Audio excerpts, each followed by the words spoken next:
Oke, kita akan mengawali hari ini dengan gue akan mungkin ngebahas salah satu fenomena yang sangat mungkin lagi masif banget ya kalau kalian merasa ya.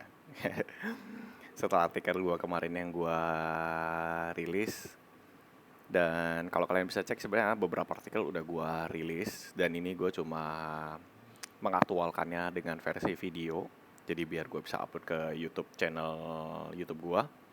Nah, jadi ada satu anomali ya kalau boleh kita bilang ya. Jadi di mana ada fenomena perang istimewa, istimewa dong. Fenomena perang informasi. Jadi antara buzzer rokok yang begitu masif melawan vape dengan tapi caranya mereka tuh black campaign loh sebenarnya kalau gua rasa. Kenapa gua bilang mereka melakukan black campaign?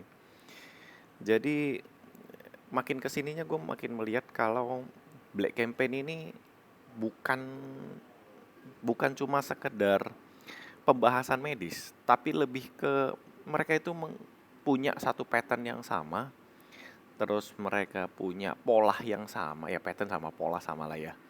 Pattern dan pola yang sama secara kontinu dan masif. Jadi kenapa gue bisa bilang begitu? Karena indikasinya yang gue tangkap itu ada 4.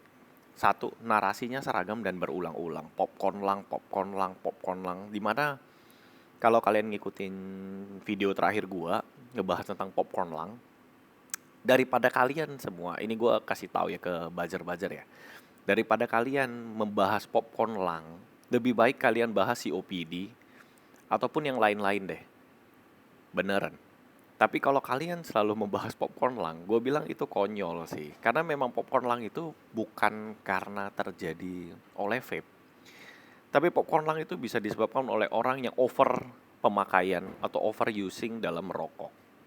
Jadi kalau mau bikin black campaign, minimal carilah riset dulu baru black campaign. Jangan cuma berdasarkan black campaign yang memang udah terjadi di Amerika. Jadi kita tahu ya di Amerika itu sempat ada satu momen di mana kasus vapor, ngakunya vapor, terus mereka mengalami apa ya istilahnya ya, paru-parunya mereka shutdown dan mereka menyalakan vape. Setelah ditelusuri, ternyata mereka menggunakan liquid yang dicampur dengan THC. Jadi kita tahu ya THC itu apa. Nah, kemudian penyebaran mereka itu nggak ada verifikasinya. Jadi intinya semua itu punya gambar yang sama, copy dari internet, copy dari Google, terus ya sudah diposting begitu aja.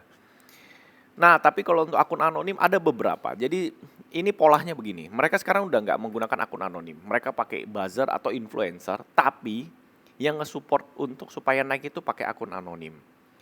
Jadi seperti begitu. Dan terakhir yaitu isu sensitif itu yaitu vape merusak paru-paru, vape sebagai pintu gerbang narkoba dan bla bla bla. Gua mau menyoroti kenapa ini bisa terjadi.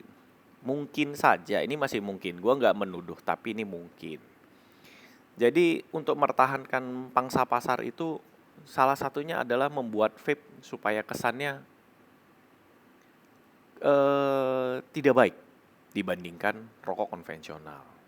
Gua pribadi seorang vapor, gua pribadi juga seorang perokok, dan gua nggak pernah peduli sih sebenarnya gitu loh.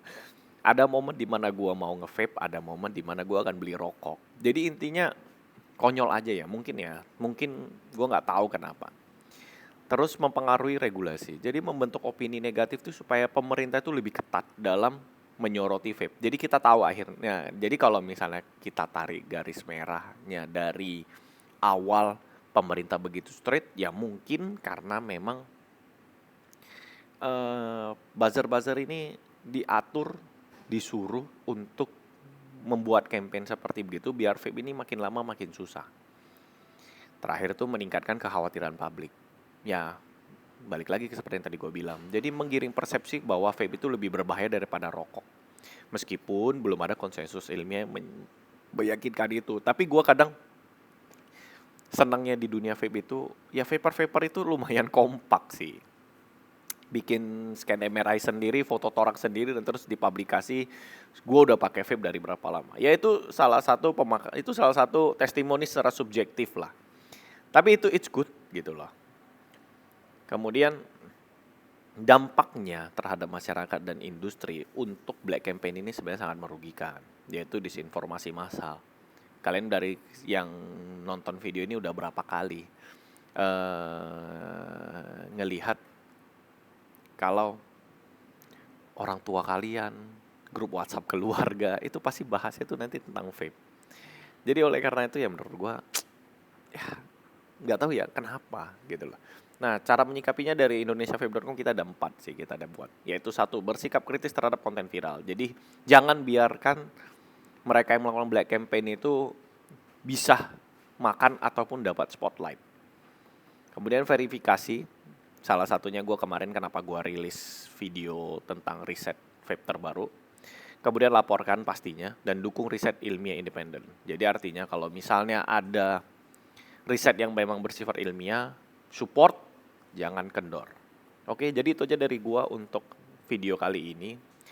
Gue harap video ini bisa jadi satu peringatan ataupun satu pembelajaran untuk para influencer-influencer yang mungkin akan nonton video gue ini. Ya, kalian kalau mau bikin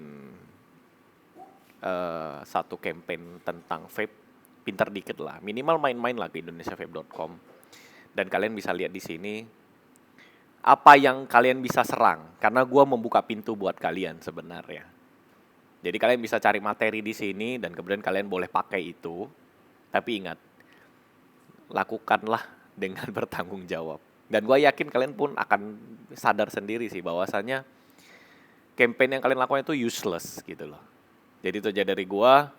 Terima kasih udah nonton video gue ini. Gue berharap informasi yang gue bisa berikan bisa memberikan sedikit efek dan pengingat pastinya. Oke?